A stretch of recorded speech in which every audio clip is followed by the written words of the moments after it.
welcome to Smashterpieces, a casual walk through the history of the Super Smash Bros. Ultimate roster. My name is Joe. My name is Matt. And if you're new here, what we are doing in the show is we are playing one game for every character in Super Smash Bros. Ultimate, from 1984's Duck Hunt to 2019's Fire Emblem Three Houses. And today is part 2 of our discussion episodes on the game representing fighter number 25, Roy, the 2003 Game Boy Advance game, Fire Emblem The Blazing Blade, where we are joined once again by Alex DeFreitas. Hello. Hey, that's me. I'm Alex DeFreitas. I like Fire Emblem. I especially like this one. Well, we played some of it. We played a good, decent amount. I think we can officially say we're playing the actual game now. Yeah. Lynn's campaign is very much a prologue and a tutorial, and I think we can say that we're in the thick of it. Yeah, that's probably like the biggest change that we've had so far is that like now we actually like do unit deployment and stuff. Support conversations exist, although they're much more difficult to track in this game than they are in later games. Yeah, they're kind of a pain in the Game Boy Advance games because they're very valuable. If you get your support conversations and use them properly and have your units spaced out so you can make advantage of it, they're great to have. However, it takes a lot of having units just end turn right next to each other in order to get those B and A ranks especially. And I'll be real, I usually just kind of forego support conversations. Yeah, not even having a menu where you can see like which ones you've unlocked. Yeah. It's really a pain. Yep. Yeah, I can't see myself working for support conversations in this game at all. If they happen, they happen. Yeah, if you really want them, then just like look up on a wiki to read them if you're interested in what relationships look like or some of the world building stuff. Some of it's neat. But I mean, it is a big step towards like Fire Emblem having real characters outside of the main cast that's in all the cutscenes. Yes, and I'm not sure if you guys have been noticing, but whenever you deploy a like story relevant unit in a map, they will typically say something to you, the player, the tactician, at the beginning of that map. Yeah, that doesn't happen super often in the modern games.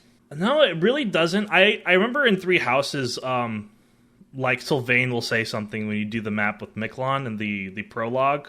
Not the prologue, the academy phase, which is like the first 60% of that game. So it happens every now and then, but I think this game makes a special effort to have characters that I will actually speak when something relevant is happening in their own map or in a map that features them heavily. Yeah, it's cool. It's something that's kind of new for the franchise. Binding Blade didn't have chatty characters like this. They did have support conversations, though. So this is like a step forward towards the kind of more involved characters that we see today. Mm-hmm. So, Joe, this is your first time through the game. How's it going for you so far? Well, first, before that, I want to get a quick roll call. Who's fucking dead? Oh. I gave up on Barston Rebecca pretty quick. And, I sadly gave up on Florina because she died at the very end of a 4-hour stream to the boss. Ooh. And it was like the third time I had played the map. I couldn't do it again. So I had to give up on her. And then I didn't actually recruit Lego. Oh, you did not? Okay, I didn't catch the rest of your last stream. Yeah, because like he leaves the map so quick, and everyone was just like, you should reset to try to get him.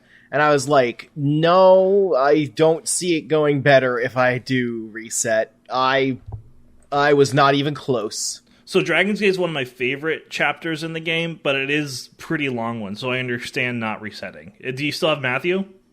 I do still have Matthew, although his lockpick just broke. Uh-oh.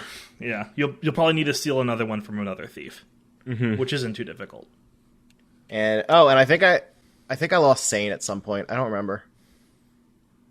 But you, Alex, who's fucking dead?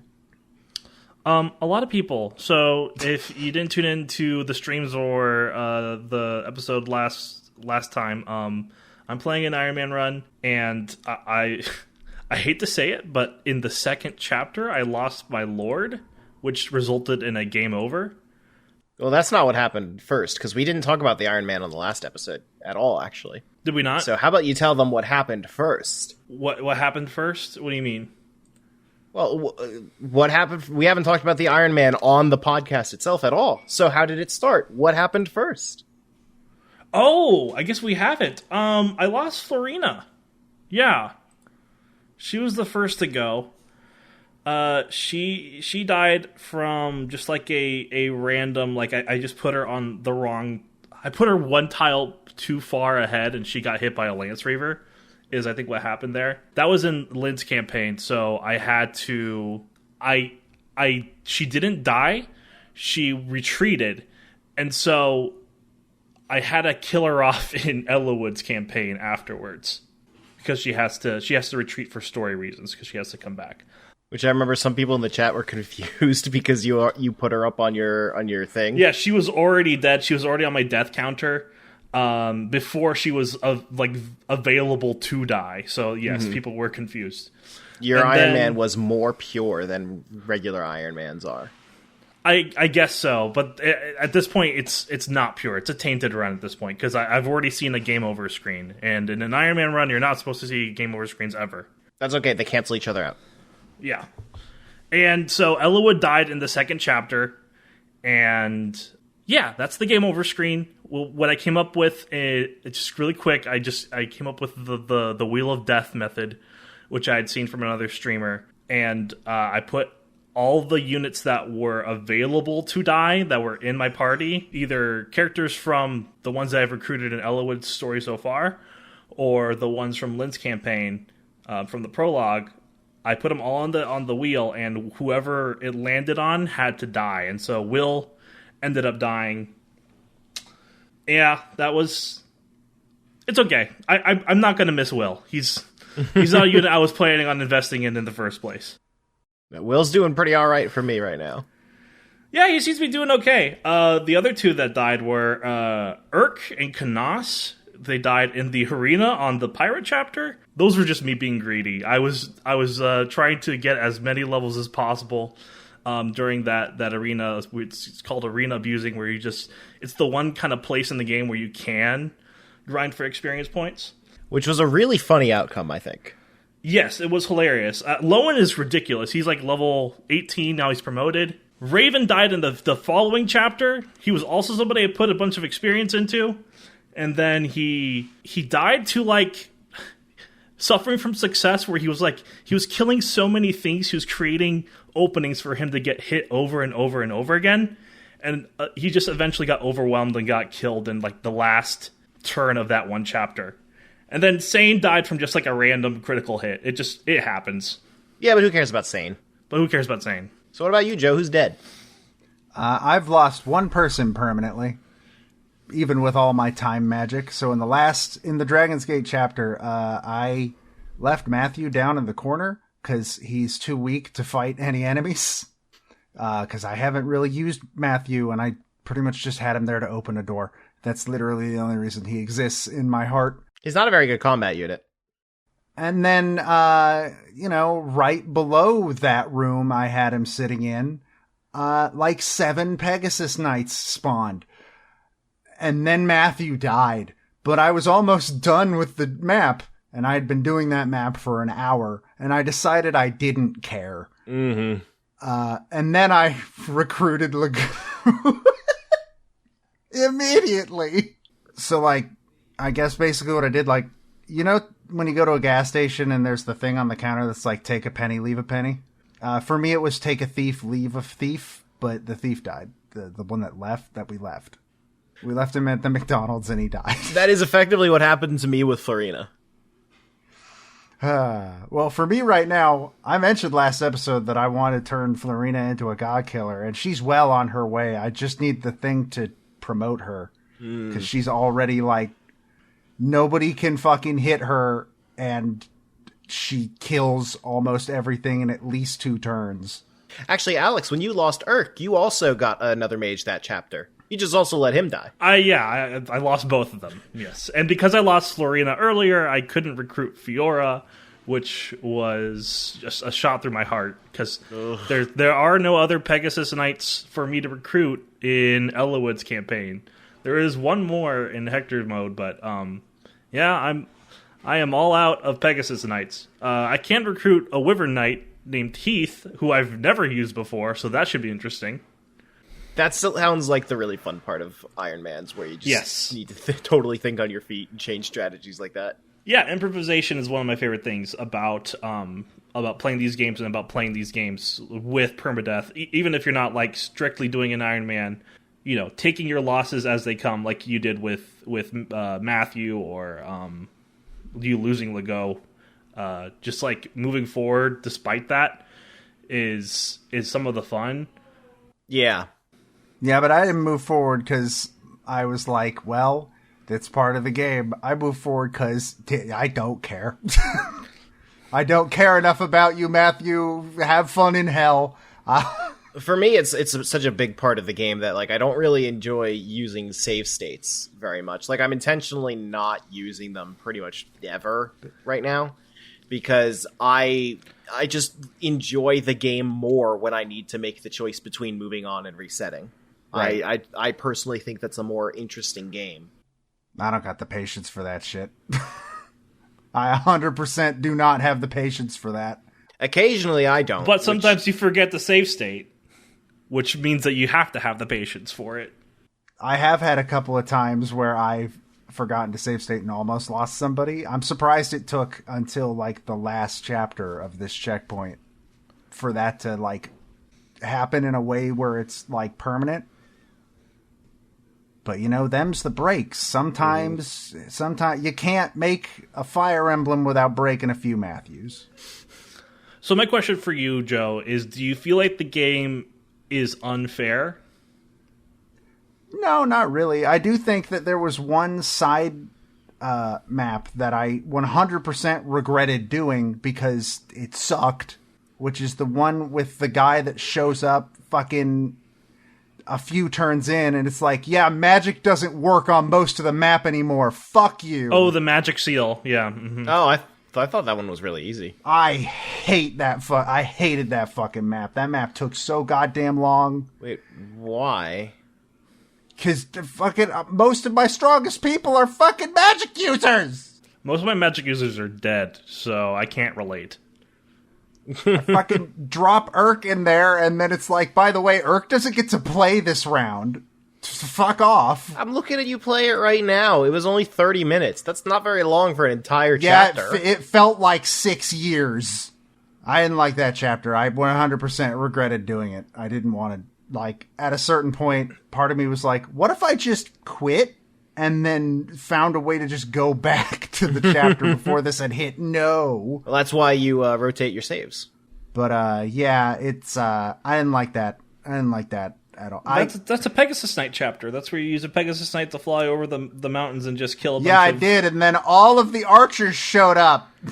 When the magic seal guy shows up, he brings 2 archers with him. They don't move, though. Well, you just gotta stay out of the range, yeah. I don't know. I fucking hated that chapter. But I did it, so there. Never let it be said that I don't do things. I will say, like, I don't mind the Magic Seal chapters, but it is interesting that they've never brought them back. I don't like that you put an S at the end of that word, Alex. They're mostly in Hector mode. If you do all of like the side quests and stuff, like you'll get like some backstory on that Magic Seal character, if you care. Joe, it's a shame that we're not playing Shadows of Valencia because I'd really like to see you handle Upheaval. Well, which chapter is Upheaval? Upheaval is the full screen attack that hits everyone. Oh God, yeah. There's some bullcrap in Shadows of Valencia for sure. Yeah, it's a little too faithful to the original. It really is, which is such a pain, because like... It's the game's biggest weakness. The game is gorgeous and amazing otherwise, and then you're playing NES maps. Just like literal NES maps. Mm-hmm. Oh, God. I do want to replay that one, though. But anyways, Blazing Blade. Thoughts? generally, I don't think I have a lot to say right now. This is some good-ass Fire Emblem. It's Fire Emblem. Like, I don't know what else to say yet, to be perfectly honest. Like, the story is fine, but right now it's still kind of generic. We're going to war! Fantasy. We're going to war and we're going to save my dad. Yeah, and like, there's nothing like overly interesting happening. And obviously they're kind of hinting with stuff with Ninian and Nil Number, and that some stuff could happen there. Give me my fucking dancer. You stop teasing me with the dancer, you fucking assholes. I was so happy when Ninian showed up, and then it's like, yeah, but you don't get to use her. Shut up. Go away. But Nils is back now. Yeah, I still haven't been able to use him, so fuck him too, I guess. Soon. Don't worry. Won't be much longer now. Yeah, I generally just, I don't know. I don't got anything else that I feel like I can say that I didn't say last week or last episode. It has not been a week since the last episode. I wish it has, but but yeah, generally that's kind of where I am right now. I'm a little upset that you didn't get to play the pirate chapter, because I think that's one of the more unique ones. Because you're kind of encouraged to actually not engage the pirates head on and instead find a way around. And Matt's playthrough was really fun because he definitely went head on towards the pirates and somehow survived. Yeah, I'm not a coward. They weren't that hard. Like, yeah, they were strong and I had to be careful, but they weren't that bad. That does remind me, though, that I did like the chapter on the ship. Only because it was very satisfying to just... Oh, choke points? Yeah. I'm going to become a wall on this bridge, and there's nothing you could do about it. Oswin was doing some work. So was Hector, if I remember correctly. That's one of the strengths of Fire Emblem in general, is that in most tactics games, like, the action happens on your turn, and the enemy's turn is just something you have to react to back when it's your turn. In Fire Emblem, you retaliate. And the enemy retaliates too, so you always have to take into consideration like what the enemy can do when they're retaliating and on their enemy phase. And also, like, it's still fun when it's enemy phase because you can just choke a point with a really powerful character, and that's satisfying to do too, even though you're not actively engaged with it. They can all try to attack Hector and plank off of his million defense. Yeah. And then I can put... what's his name? Lucius? Lucius is the light mage, yeah. Yeah, just put him behind Hector and just like, all right, this is where we grind you. Yep. Like, now you can hit things and, like, you don't need to worry about getting hit back. Let's do this. So I know that Florina is your pet project, Joe. Matt, do you have a pet project? I don't know if I'd say a pet project, but Lowen's just kind of killing everything. Yeah. Like, there's a couple chapters where I've just been like, Lowen, you can't deploy this time or else no one else is going to get any kills. Yeah. No, Lowen is definitely at that point, too. I mean, I did juice him up with the arena, and so he's kind of ridiculous, but in a way that I love. I've been trying to get... I promoted Rebecca. I promoted her at level 10. Like, she's kind of a lame sniper, but I had no other candidates for the Orion's Bolt that you get from Uhai in that Fog of War chapter, so, you know, better to do something with it and make Rebecca somewhat viable. And she, like, to give her credit, she has a ton of speed, so she hits often and has enough skill to hit pretty accurately, but she has no strength. So I think it's just a matter of getting her weapon level up so that I can use like a silver bow or something. Speaking of units, thanks for the Troubadour game. Yeah, thank you. She's just kind of better than Sarah in every way, isn't she? Yet Sarah hasn't been deployed in like 7 maps since I got... I went down and like compared all their stats, and Sarah's just worse in every single one.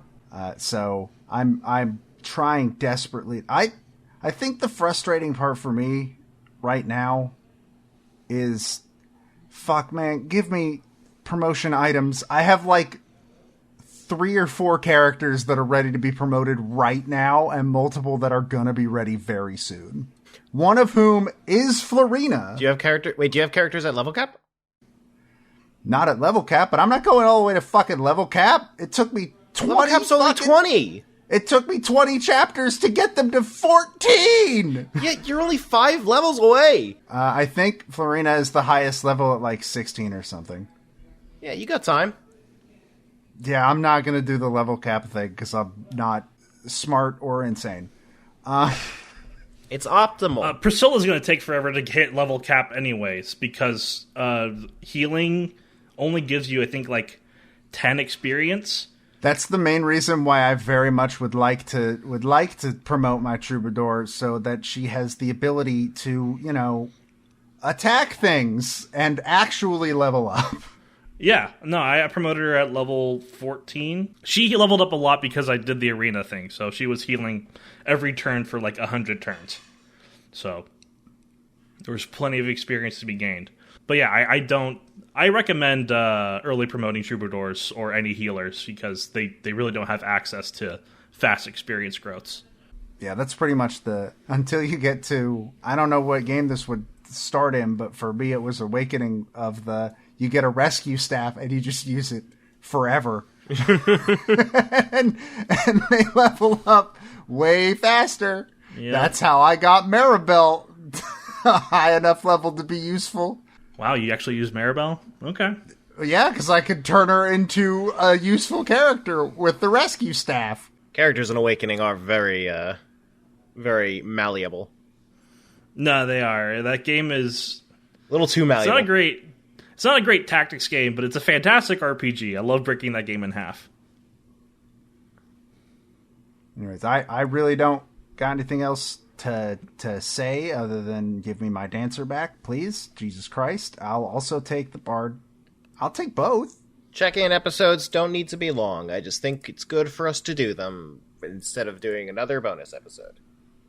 And speaking of that our next checkpoint is chapter 26. 28 for Hector, apparently. Oh, it's only 5 chapters away? It's 6 chapters away, thank you. Okay.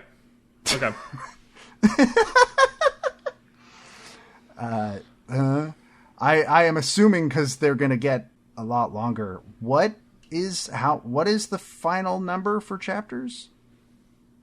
I feel like you told me this last episode, but I don't remember. 30 something, I think. 30 or early 30s, I think. Okay. Yeah, that's 31 chapters. Interesting. All right. So, except for Hector. Hector's got 33. In addition to multiple bonus chapters that are exclusive to his story. All right, so we're going to get past chapter 26, and then we're going to come back, and I'll tell you about how, using Florina, I split the earth and killed God. Yeah, this is a substantially shorter amount of chapters between our episodes, but it's a big story moment that we have the checkpoint for. So, and the chapters are to get longer as you have more units, and then there's more deployment slots, and they're bigger. As also, based on how long it took us to get to this one, maybe fewer chapters isn't a bad thing. Yep. It wasn't because we had too many chapters, people. It was just that's Matt how had it to go on worked out. vacation. You know? Yeah, it's Disney's fault if you really think about it. I'll remember this next time you go on vacation, Joe. They don't even need to buy Fire Emblem to ruin it. God. I know exactly the next time you're going on vacation because it'll be with me. Yeah, so you won't be able to give me shit because you'll also be on vacation. Take that. All right. We streamed Kingdom Hearts from Disney again. Oh, God. So, yeah. Fire Emblem's going to continue. There will be more war. The war's not over. Probably a bonus episode. If I had to take a guess, maybe. We don't have one ready. We don't even have a game finished. We should probably get on that. Don't see why. Nobody's earned podcast, least of all us. But yeah, you can find our streams of these games What the hell is happening at the end of this episode? You can find the streams of these games at twitch.tv/Nintendo World Report, where for the first time pretty much ever, it's not just me and Matt streaming Fire Emblem, The Blazing Blade, but Alex has also been streaming his playthrough of Fire Emblem, The Blazing Blade. So you can watch his stream and donate to the Wheel of Death, which I have been told is something that, which I believe last I checked was at 79% at the end of the last stream we did. Yeah, and you can donate to that on any stream, not just during the Fire Emblem streams. Some of our viewers are very aware of that fact. And in fact, if for whatever reason OBS stops working and we have to restart the stream, you can donate again. Yeah, so don't reset your OBS. The magic of technology. I mean, there's like 10 days left. Yeah, Alex is getting to this point where he's like, "Oh, thank God Matt's on vacation, so he's not streaming." Yeah, well, I know what my fate is. Like, there's probably like maybe a little bit less than 9 days or 10 days. But yeah, it's looking like it's gonna happen. So I'm just steeling myself for that moment. But we also stream other stuff on that channel. You might be surprised, considering I just told you that 3 separate people are doing 3 separate Fire Emblem The Blazing Blade playthroughs. We also talk about WiiWare games. I guess, from what I hear, for 6 hours. But we also, Matt and I have been playing, like, bad Sonic games. We just finished... Or by the time this comes out, we might have finished Sonic Boom. I don't know. Seren says it'll probably be a 3-streamer, so... Okay, so we might still be in Sonic Boom, Rise of Lyric, which has been primo fun. And because it's October and I really like Halloween, I've been putting some spooky games up there as well. Like just last week, at time of recording, Alex and I played Oxenfree, and that was a lot of fun. Yeah, it was a good time. At time of recording, that wasn't last week. That was like 2 days ago. It's Sunday. It's Sunday, so yeah, it's technically last week. Most countries start the time week of on release. Sunday. It's last week. No, Sunday is the beginning of the new week. We're So like it's the last only week. country that does that, man. Look. We had to fight off Xander saying that we didn't do a Mario Party monthly for October. I don't want to hear this. But yeah, you can find me on Twitter at StringPixel. You can find Matt at Grimace2Menace. And you can find Alex at DeFritos. Meanwhile, you can also find our editor, Peter, at Pete Speak Easy, where you can also find a show that I do with Peter called Original Sound Chat. It's pretty cool. We talk about music, and we're about to hit 200 episodes within the next month. Very exciting. So we've been doing surveys to help us figure out a pool to work with from the best of the 2010s, which will be our 200th episode, the top 10 soundtracks of the 2010s, as according to the pool that listeners put together essentially with these polls. I think by the time this episode comes out, we will be doing the best of 2010 to 2014, and then the best of 2015 to 2019, and then that will be it. That will leave us with enough games to narrow it down, essentially. So if you could go to SoundChat OST and give us a few votes on those surveys, I would very, very much appreciate it. Someone else has to vote. I can't be the only one out there just voting for every Professor Layton game that shows up. But yeah, and you can find this show at Smashterpieces on basically everything. We're on Twitter. We're on YouTube. That's where you'll find our VODs if I could get off my ass and public them. They'll be public by the time this episode comes out, I promise.